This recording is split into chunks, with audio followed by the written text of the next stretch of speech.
asalaamaaleykum mbokk yi déglu dal leen ak jàmm ba léegi coow laa ngi ne kur ginnaaw kaddu yi nga xam ne joriñ gu njëkk gi di Ousmane Sonko nekk it ki jiite parti bi di Pastef fasaloon na ko keroog ba muy amal ab conférence publique boo xam ne daf ko jagleel ndaw yi bokk ci parti bi di Pastef autolikaay bii di Sud Quotidien tey ji sax seq na ci waxtaan ak professeur Moussa Diaw nekk jàngalekat ci wàllu science politique ci université Gaston Berger de Saint-Louis wante it waxtaan na ci ak journaliste bi di Abdoulaye Mbow kii di professeur Moussa Diaw moom ma ngay xamle ci biir colikaay bii di Sud Quotidien ne kaddu yi nga xam ne moom la Ousmane Sonko daal di fësal ay kaddu yu ñu doon xaar ci waxtu boobu la ndaxte Sonko faw mu daal di wane ne léegi moom jóge na nag fële nga xam ne moom mooy ci l'opposition bi léegi ma nga ca nguur ga nekk tamit chef du gouvernement moom di professeur Moussa Diaw daal di gis ne discours bi nga xam ne nag moom la Ousmane Sonko daal di fësal dina am tamit foo xam ne dafay yàqal képp koo xam ne da nga bëggoon indi xaajaloo ci digganteem ak ki nga xam ne de moom mooy Bassirou Diomaye Diakhar Faye te mu daal di nekk njiitu réew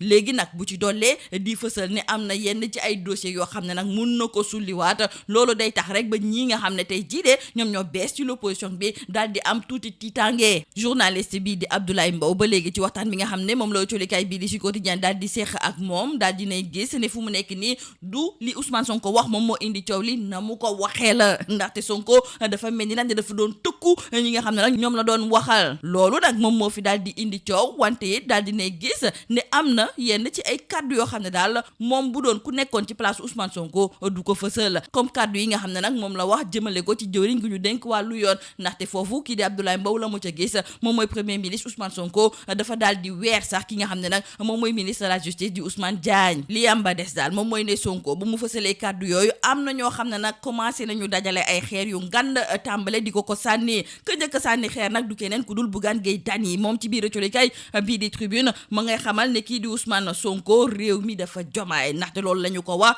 te nag ma ngay wax Ousmane Sonko mu moytu mu fay ci ay loxoom ndaxte fu mu nekk ni li war Sonko moom mooy xool ba xam naka la ñuy wàññee dundu gu seer gi ki nga xam ne moom mooy Birahim Seck bu Forum Civil di xamle ci biir colikaay bii di Bës Bi Le Jour ne nag li ñuy xaar ci joriñ gu njëkk gi di Ousmane Sonko moom mooy mu indi ay saafara ci jafe-jafe yu tar yi nga xam ne askan mi moom koy jànkonteel wante it fexe ba gën a dëgëral nag ëttub tasub xibaar yi Eliman Kane bu Lex Africa di xamal kii di Ousmane Sonko ne ñoom dootuñu nangutu nag ñuy tëkku jëmale ko ci wàllu taskatu xibaar yi ak tamit ci wàllu juge yi mu Ndiaye Cissé bu ONG 3D moom daal di xamle ne du tey nag la presse bu bàyyeekoo fii ci biir réewum Sénégal di sukk di jébbalu nag ci kanamu nguur gi loolu tamit xel xalaatu ko Anta Babacar Ngom Thierno Bocoum Thierno Alassane Sall Abdou Mbow Pape Malick Ndour ñoom ñëppit di tontu ki nga xam ne moom mooy Ousmane Sonko ci biir colikaay bi di l'info ku ci mel ni Abdou Mbow moom la mu gis moom mooy ni Ousmane Sonko sax dafa war a arrêté nag di menacer ñi nga xam ne nag ñoom ñooy nit ñi moom nee na am na doole gi ngir tëj leen am na ay jumtukaay yu mu war a mën a jëfandikoo waaye na ko def waay ci biir colikaay bi di la mandat suñu naataango yi ñoom la ñu gis moom mooy ni Ousmane Sonko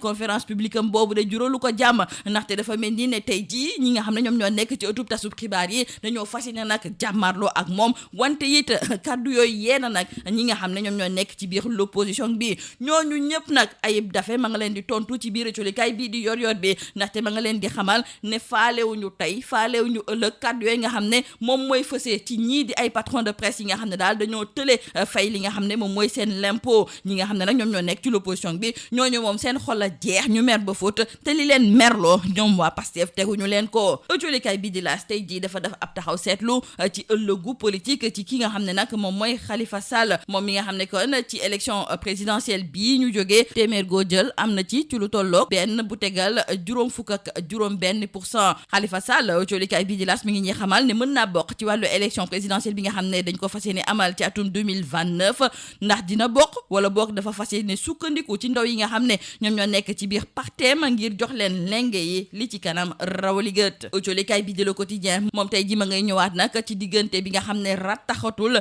ci diggante waa ICS ak tamit ñi dëkkee ci yenn ci ay gox yoo xam ne ñoom ñoo jege entreprise boobu colikaay bii di Le Quotidien ma nga ñuy xamal ne gox yu mel ni nga xam de Gàdd Ngomeen Mewane Mbelgoor Njaañ Mbay Daya Diop Daya Dakar Daya Mad Ndomboor ak tamit Njaxate askan ba fa yeewoo mer nañu ba fut te nag nee nañu fu mu nekk nii tant que ñi nga xam ne nag ñoom ñooy waa ICS li leen warloo ak ñoom defuñu ko ñoom de duñu bàyyi dara mu sedd loolu moom moo tax ba li ko dalee ñaar fukki fan ak juróom-ñett ci weeru mai ba léegi ña ngay fanaan nag ci mbedd mi ngir jàmmarloo ak ñi nga xam ne ñoom ñooy waa ICS njuuj njaaj yi nga xam ne dañu koy nemmeekoo ci ci yenn ci ay frontières yu dëkk yu bokk ci biir CEDEAO. jolekaay bi di 24 heures moo ñuy xamal ne kuréel bii di ADHA di Action pour les droits humains et l'amitié, MET di mouvement pour l'éthique et la transparence ak MIAMSI Sénégal di mouvement international d'apostolat des milieux indépendants ñoom ñoo ci daal di fësal seen kàddu ndaxte daal di dañuy gis ne lii xew nag ci frontières yi jéggi na dayoo. Abbé Jules Pascal Coly moom nekk curé bu paroisse Sainte-Thérèse bu Louga moom am na lu mu ci xam ndaxte nee na ba mu jógee fa li nga xam ne nag moom mooy ca Gambie doon dellu si waat fii ci même réew am na ay policiers yu bàyyee ko ca Gambie yoo xam ne daal ñu ngi ko doon laaj xaalis te li ni mel nag du dëgg du yoon. loolu moom moo tax ba ñii nga xam ne kon ñoom ñooy kuréel yooyu di fësal seen kàddu jëmale ko nag ci ñii nga xam ne ñoom ñoo ñu jiitee ngir ñu daal di ciy jël seen matuwaay. jeexalee ko colikaay bii di Le Soleil ma nga ñuy amal tey ji ab gëstu bu yaatu goo xam ne dañu koo jagleel wàllu mbëkk mi tey jii de la wàllu gën a aay ba léegi am na ay gaal yu bàyyeekoo nag fi ci même réew di jéem a dem ba fa li nga xam ne moom mooy ca bitim réew. suñu naataango yi di ñu xamal ne la ëpp ca gaal ya nag ña ngay déparé fa li nga xam ne moom mooy ca Kafountine am na it yuy déparé fa li nga xam ne moom mooy ca Fass Boye. tey jii colikaay bii di Sud Quotidien di ñëwaat ci gox yooyu naka la mbir ya tëddee wante it ñu ngi ñuy defaral nataalu ab ndaw loo xam ne nag ci gaal yi la jaar ba yegg fa li nga xam ne moom mooy ca Espagne. lii moo nekkoon bokk jolikat yi li gën a fës ci biir colikaay yi ñu leen di ñaanal njeex te lu bës ak jom naan njeex. Mesdames et messieurs, bonjour. On n'en finit pas d'épiloguer sur le discours du Premier ministre et leader du parti PASTEF, Ousmane Sonko, tenu lors de la conférence politique organisée par les jeunes de son parti, le PASTEF, dimanche dernier. Aujourd'hui, nos confrères du journal Sud Quotidien ont interpellé le professeur Moussa Diaw, enseignant-chercheur en sciences politiques à l'université Gaston Berger de Saint-Louis, mais aussi le journaliste Abdoulaye Mbow. Et le professeur Moussa Diaw dira à nos confrères du journal Sud Quotidien que Ousmane Sonko avait besoin de communiquer pour montrer qu'il y a un chef du gouvernement qui mène la coordination de l'action gouvernementale. Et le professeur Moussa Diaw a aussi estimé que cette sortie du leader de PASTEF était politiquement nécessaire. En effet, argumente l'enseignant-chercheur émérite en sciences politiques à l'université Gaston Berger de Saint-Louis, ce discours permet au Premier ministre de se positionner en mettant à l'écart toute tentative de déstabilisation, en menaçant certains de soulever des dossiers qui pourraient les compromettre, et il se donne des moyens politiques d'agir en considérant les enjeux. Également interpellé sur cette sortie du leader de PASTEF, le journaliste Abdoulaye Mbow a indiqué à nos confrères de Sud Quotidien que la polémique suscitée par ce discours est liée au sujet abordé, mais aussi à l'intonation donnée au verbe en ce qui concerne certaines questions relatives notamment à la presse de manière générale, à la reddition des comptes. Et toujours sur le fondement des critiques suscitées par le discours du leader de PASTEF, l'ancien directeur de publication du journal La Tribune a également pointé du doigt le contenu et le contenant de sa communication. Pour lui, il y a des choses que Ousmane Sonko a dit et qui, à son avis, n'avaient pas leur place dans ce discours. Il pense qu'en tant que Premier ministre, il n'avait pas à exposer le contenu de son échange avec le ministre de la Justice. Et toutefois, au-delà de ces considérations, Abdoulaye Mbow dit noter plusieurs points positifs sur le plan de la communication. En tout cas, ils sont nombreux ceux qui ont commencé à décocher des flèches après ces propos tenus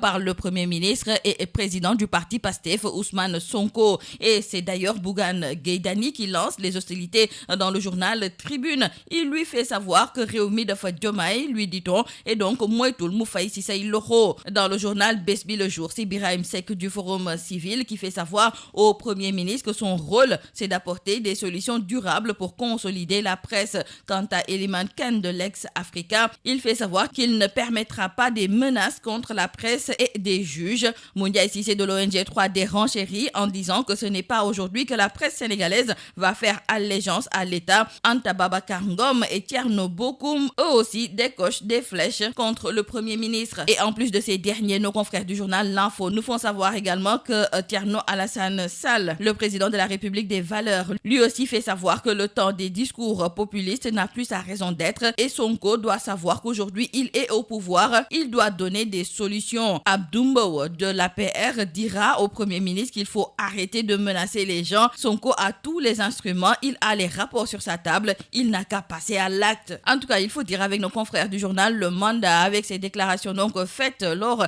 de la conférence publique, Ousmane Sonko s'est mis à dos la presse et a aussi réveillé l'opposition. Cependant, dans le journal Yor Yorbi, c'est Ayib Daffé qui réagit par rapport donc à ces tirs regroupée des patrons de presse et des opposants. Le député Ayib Daffé déclare que c'est une opposition débile en état d'arriération politique. Pour lui, le président Ousmane Sonko, en tant que leader d'un parti, assume ses choix et positionnements politiques publiquement, et aux patrons de presse, il leur dira tout simplement de payer leurs impôts. Dans le quotidien LAS, nos confrères s'intéressent aujourd'hui à l'avenir politique de Khalifa Sall, arrivé 4e à la présidentielle de 2024 avec 69 760 voix, soit 1,56% de l'électorat. Khalifa Sall a droit à une dernière participation à un tel scrutin en 2029. Et maintenant, sera-t-il obligé d'y aller ou prépare-t-il un de ses poulains? C'est la question que se posent nos confrères du quotidien LAS. En tout cas, ses potentiels successeurs à la tête de Taxawu Sénégal ne présentent pas toutes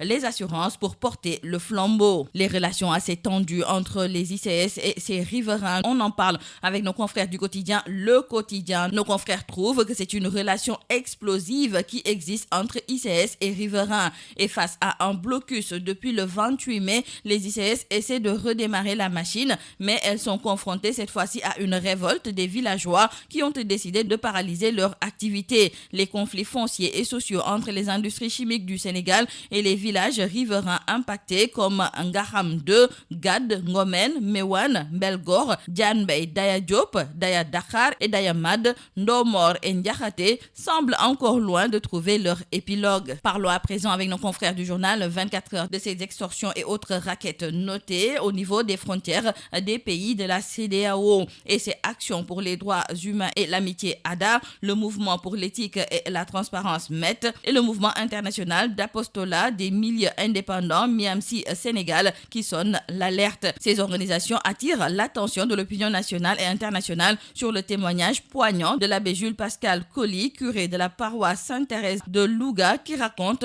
que le 27 mai dernier, dès sa sortie du ferry après une mission de 3 jours, il a été victime d'une tentative d'extorsion de fonds par des agents en uniforme à la frontière Banjul-Karang, plus précisément à Bara. Ces agents ciblaient systématiquement les Sénégalais, leur demandant de présenter un laissez-passer inexistant ou alors de verser une certaine somme d'argent. Parlons de la migration irrégulière avec nos confrères du quotidien Le Soleil. Et ces derniers nous signalent que les pirogues pullulent sur les côtes sénégalaises pour atteindre l'Espagne avec leur lot de morts et de désastres au plan psychologique. Aujourd'hui, nos confrères du quotidien Le Soleil, dans ce grand reportage, se sont rendus au sud du pays en passant par le centre pour constater de visu l'ampleur de ce fléau, symbole du désespoir de milliers de jeunes pour le Sénégal. Nos confrères ont recueilli des confidences croustillantes de migrants sur le chemin de l'exil, de tous les dangers, et nous font également le portrait d'un jeune passé entre les mailles du filet pour se retrouver en Espagne. C'est tout à vos journaux et très bonne lecture. À vos journaux.